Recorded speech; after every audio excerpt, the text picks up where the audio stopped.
Hello. Here I'm going to talk about Canadian Senate reform and changing Canada's voting system, both of which are popular across party lines but have not yet been implemented. I'm going to give a brief explanation on how the legislature of Canada is selected and the government. So, first, there's King Charles, who is the monarch of Canada. There's Mary Simon, who is the Governor General of Canada and who performs the monarch's duties when the monarch is not in Canada, which is most of the time. And the Prime Minister, who is the head of government and performs governmental duties. Um, so, the Governor General is appointed by the monarch on the Prime Minister's advice, which effectively means that the Prime Minister tells the monarch who to appoint as Governor General, and the monarch appoints that person as Governor General. The Governor General appoints the Prime Minister. Technically, the monarch appoints the Prime Minister, but again, the monarch's duties are delegated to the Governor General when the monarch is not in Canada, which is most of the time. So, the Governor General appoints the Prime Minister. As for the legislative branch, it is composed of two bodies, the House of Commons and the Senate of Canada. So, the House of Commons has 343 members of Parliament who are elected by the constituents of their ridings. So each member of Parliament has one riding, and the people in that riding have elected that person to represent them in the House of Commons. Now, whichever party gets the most seats in the House of Commons gets to have their party leader become Prime Minister, at least by convention. The Governor General appoints that person as Prime Minister by convention. So effectively, what's happening is that the House of Commons is choosing someone who has the most power in it because they lead the largest party, and telling the Governor General, hey, this is the person who should become the Prime Minister, and the Governor General makes that person the Prime Minister. As for the Senate, it has 105 members, and when a member resigns, turns 75 years old, or dies, they leave the Senate and generate a vacancy.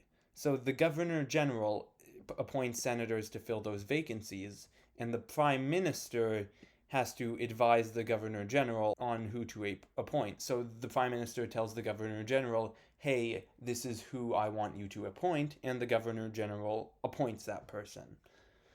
For a bill to become law, it must pass both chambers of the Canadian Parliament. So the House of Commons must vote on it and say, yes, we want to pass this. The Senate must vote on it and say, yes, we want to pass this.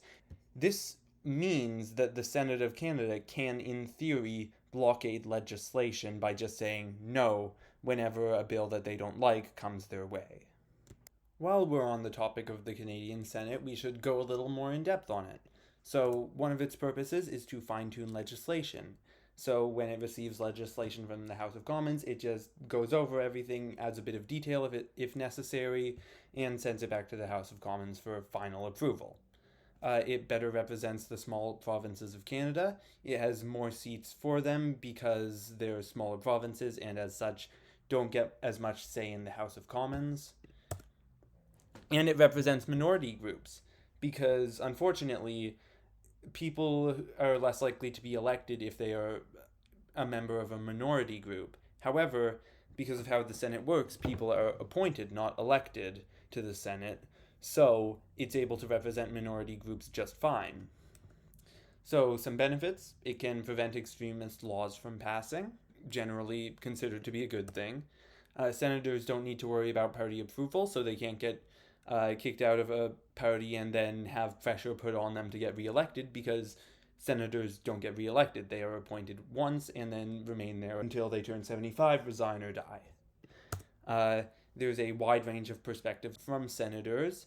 They come from all walks of life, like they can be teachers, doctors, engineers, all sorts of things.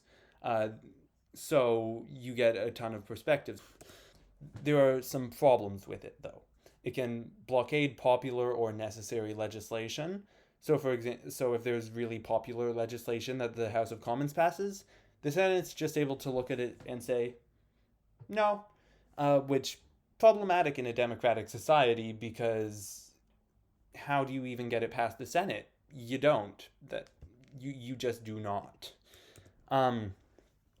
Senators are not susceptible to checks and balances, so if it turns out that a senator is super corrupt, well, too bad.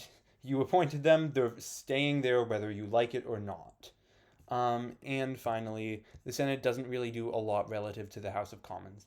It fine tunes legislation, it occasionally writes legislation of its own, but ultimately, the House of Commons is the beating heart of the legislative branch of Canada.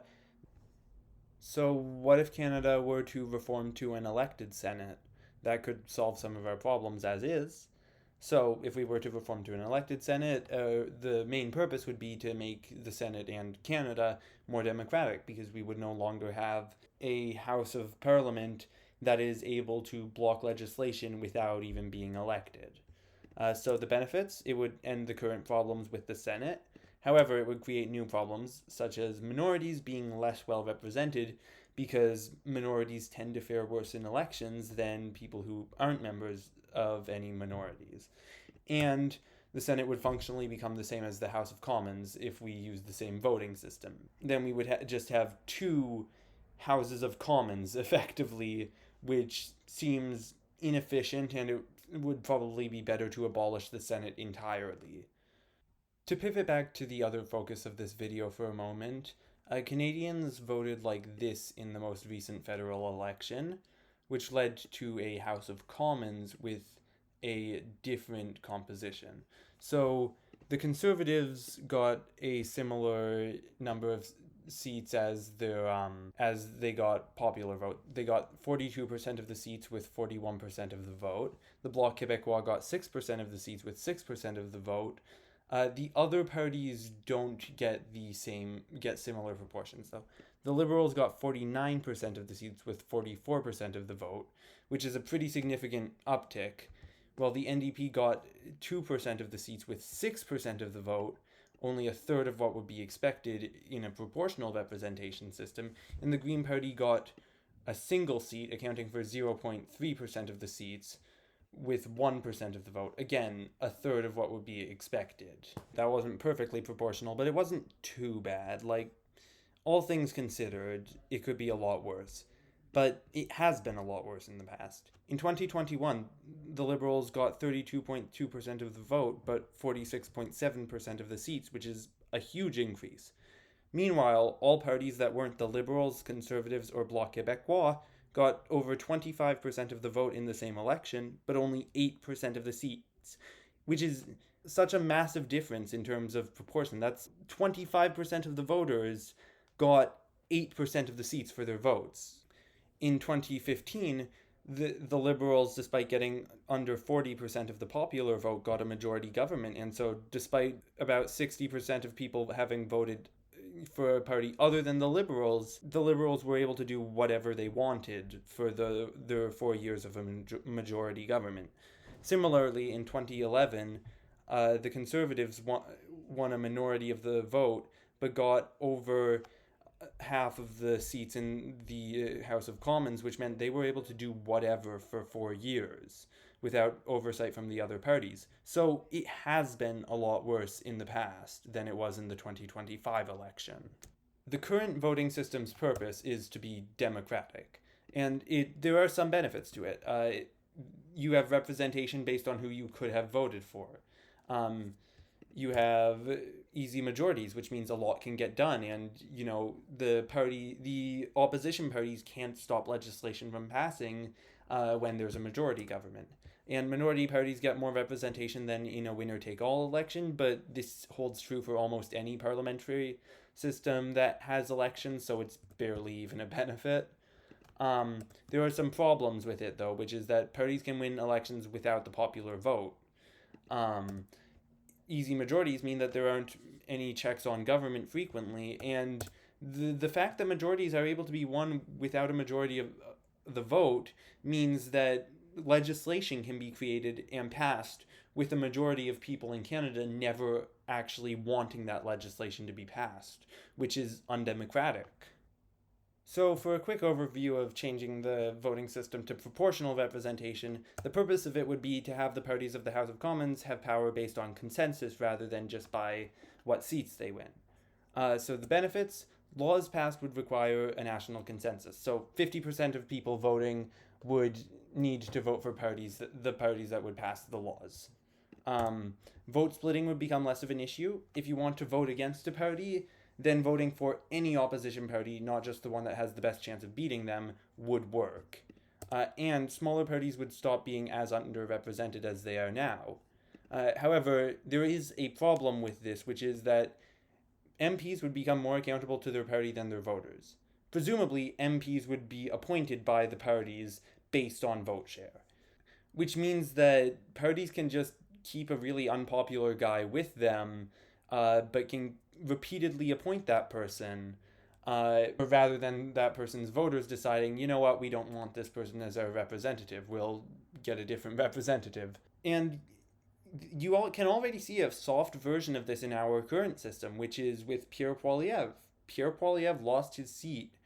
He's not particularly popular in Canada, regardless of your opinion on him, and yet he's still the Conservative leader because the Conservative Party wants him to stay. So he is more accountable to his party than to the actual voters of Canada. You would see a lot more of that in a proportional representation system. MPs would be incentivized to be accountable to party rather than voter. There is opposition against both the Senate and the current election system, as across party lines, a lot of people don't see them as democratic enough. So, with all that in mind, I believe that one thing that could be done would be leaving the House of Commons as is, but making the Senate elected by proportional representation. It would still allow the Senate to fine-tune legislation. It would prevent laws from being passed without a majority of the consensus. Its general purpose would be to change the less democratic chamber of the legislative branch to be elected by proportional vote. So there are some potential problems. Minorities may be less well represented depending on who the parties who gain power appoint. Senators would be under less scrutiny when being appointed. Senators currently are under a lot of scrutiny because the appointment is until they turn 75, so if they do end up being corrupt, well, that's really bad. And the Senate would become far more partisan than it is now. That is unavoidable if we bring democracy to the Senate, because democracy in parliamentary settings almost invariably ends up being partisan.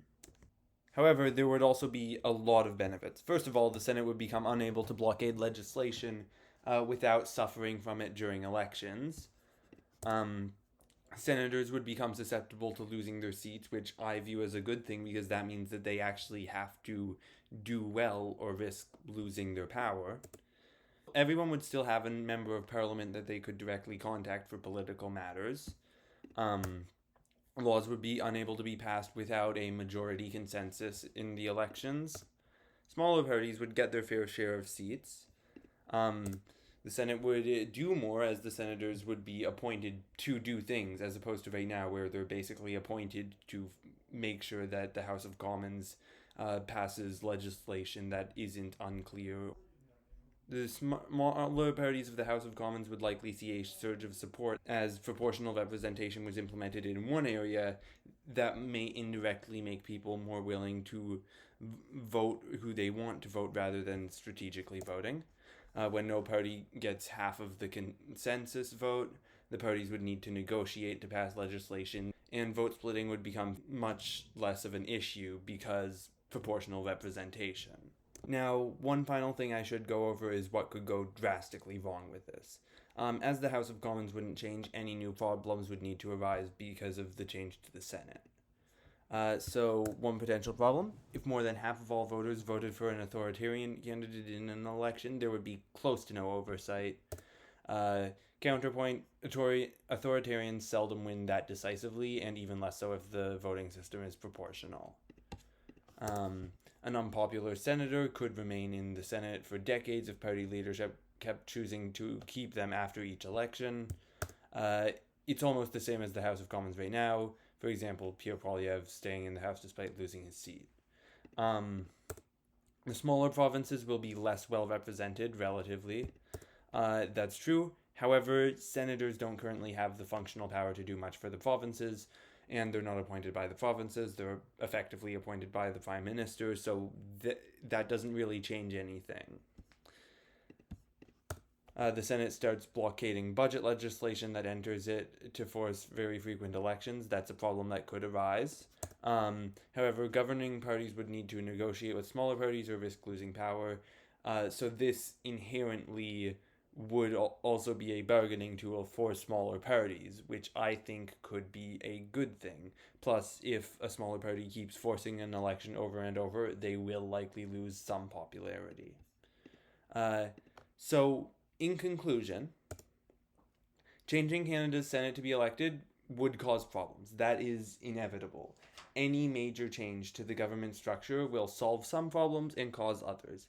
However, I think the number of problems solved by changing the Senate to be proportionally elected would be far greater than the number of problems that would be caused by it.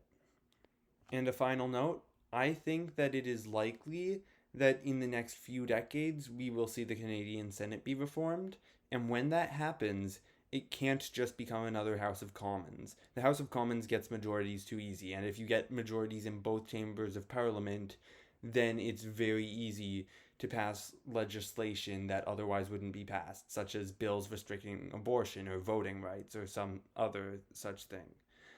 Which is why I think that when the Senate is reformed, it needs to be reformed in a fair way that doesn't easily give parties majorities, which is why I think that the Senate needs to be reformed for proportional representation. This isn't a change I think needs to be made urgently, but it is a very important change in my mind.